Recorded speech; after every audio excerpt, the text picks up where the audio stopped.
Por falar em base, né? Hoje teve o primeiro treino do Eduardo Bap com o time profissional. O PAP, né? Às vezes BAP tenho... também é... É outra coisa. É o mal. BAP é pra lá. Você Darth Vader. E toda hora que eu vou falar o nome dele, me dá vontade de falar BAP, né? Mas PAP. PAP. E ele treinou pela primeira vez como profissional. Um jogador que é destaque também sub-17, né? De seleção brasileira e tal. A gente viu na Copinha, né, Pedro? Um jogador que, de fato, deixou ótima impressão na Copinha. Não é só a Copinha, o recorte dele, mas no título do Cruzeiro. Ele deixa uma ótima impressão, inclusive sendo um líder técnico até muitas vezes. Total. O Pape foi o melhor jogador do Cruzeiro na Copinha. É que, infelizmente, ele teve o problema de não poder estar na final, né? Assim, o lance que o tirou da final, inclusive, não foi falta. Ele acaba levando o amarelo em um lance que não foi falta e ele acaba não disputando aquele jogo no Pacaembu contra o São Paulo. Mas foi, para mim, o melhor jogador do Cruzeiro na Copa São Paulo. É um menino muito bom, defensivamente muito equilibrado, né, para volante. Constrói muito bem o jogo, capacidade para sair da pressão. É claro, tem só 16 anos, o nível competitivo de sub-20 é diferente, mas é um cara que eu tenho muitas esperanças, viu, Léo? Tenho muita esperança. Esse fato dele de treinar com um profissional, eu acho que isso é muito bom para o período de formação, porque você expõe o atleta a um nível de exigência maior, por mais que seja treino, mas são jogadores prontos. É diferente... respeitando, claro, a caminhada de todos os atletas que estiveram na Copa São Paulo Sub-20, mas é diferente você jogar com um atleta do Sub-20 do Santos, do Sub-20 do Palmeiras, do que você, às vezes, ali no time reserva, você ter que lidar com o Matheus Pereira, com o próprio Caio Jorge, com o Lucas Silva, Lucas Romero. Então, acho que é um processo muito importante para ele, que cada vez mais ele possa vivenciar essa rotina de profissional, até para, no treinamento ali, e eu tenho essa impressão, de que você vai vendo quais são os jogadores da categoria de base que estão disponíveis para receber minutos no profissional. Às vezes ali no treino ele começa a se destacar contra o time do Cruzeiro e você fala, opa, eu tenho uma opção aqui. Esse menino talvez possa entrar num jogo ali onde o Cruzeiro está vencendo, hoje a gente está dentro de casa. Esse time do Cruzeiro ele é o quê? É uma função do Matheus Pereira? Não, uma função do Lucas volante? Silva, volante. Ele é um segundo, pode jogar de primeiro também. Ele e o Alessandro alternaram muito, né? Era uma característica legal do Myron, inclusive a questão de mudar a altura dos volantes. Mas é legal ver os meninos treinando assim. A gente teve o Juan Gabriel também durante a semana. Que no momento certo, só de vivenciar um ambiente, né? Mas eu acho que no momento certo, as oportunidades para esses meninos, elas precisam de aparecer. Sim, e com os jogadores profissionais. Sim. Muitos jogadores profissionais falam que a importância da transição da base... hoje é Cruzeiro e Pouso Alegre. Vai os meninos todos da base. Beleza, vai ter aquele momento.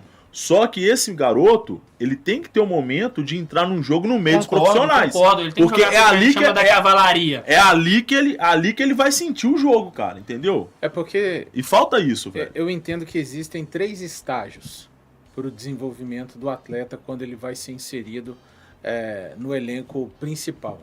O primeiro estágio é muito importante, a promoção aos profissionais. Quando se chega perto do jovem e diz, você agora vai passar a treinar com o elenco profissional. Um estágio está cumprido. O outro estágio é o estágio dele vivenciar o dia a dia, treinar em um nível físico e técnico de exigência completamente distinta que ele estava acostumado a treinar. E o terceiro estágio, para mim, que eu nem considero... É o mais importante, mas é porque cada estágio ele existe a partir do momento do anterior. O terceiro estágio, que é esse que você falou, ir para o jogo e vivenciar a competitividade dentro do campo. Porque às vezes eu me incomodo muito. O atleta, ele é promovido, treina entre os profissionais, é relacionado, vários jogos, aí ele sai e volta para a base. Cara, assim, então era preferível ele, se ele tinha, Valu, às vezes volta para a base para fazer correções. Eu falo, então essas correções deveriam acontecer todas na base, não promovê-lo ao profissional, porque esse período que ele ficou lá treinando com os profissionais, indo para jogos e não utilizado, muitas vezes ele deixou de servir a base e de se desenvolver um pouco mais lá. Aí ele volta para a base, sem ritmo de jogo até pra base. Às vezes vai ficar perdido no Cara, meio do você caminho, né? entende? Ele fica. Ele Valor. vira E o pior é eu que- sei que não dá. Gente, E o pior é o claro que eu psicológico. sei que não dá pra fazer isso com todos os jogadores. Não dá pra fazer. Mas principalmente os jogadores com asterisco, né? Com uma estrelinha, como é o caso do Papi. O que quer dizer essa estrelinha?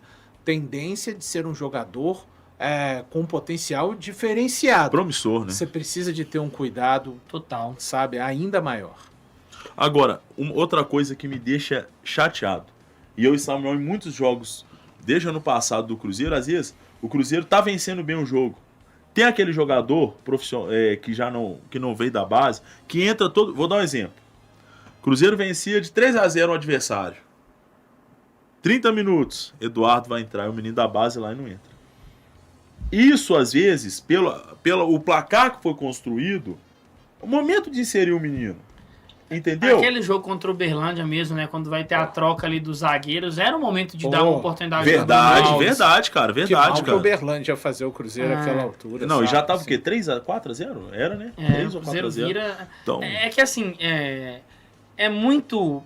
Eu sei que pode parecer que eu tô pedindo uma intervenção da diretoria no trabalho do técnico. Não quero que seja isso. Isso até que você falou. Mas eu acho que a diretoria ela precisa de, em algum momento, criar essa cultura. De uma forma que, olha, esses jogadores... É claro, tá, Léo, que eu não tô falando assim... Como o Palmeiras criou. Sim, Não é uma mas eu não tô falando assim interferência, né? que o diretor ele vai chegar e vai Não, falar assim, não. olha, eu gosto do Isso, Valu, não, o não. Valu tem que jogar. Não, a gente vai Quem pôr senta lá já sabe como funciona. quais são os jogadores. Ponto. Tipo assim, você Não é olha o pro grosso da plantel. diretoria, pragmático, né? né? Mas ela tem Vamos lá, números.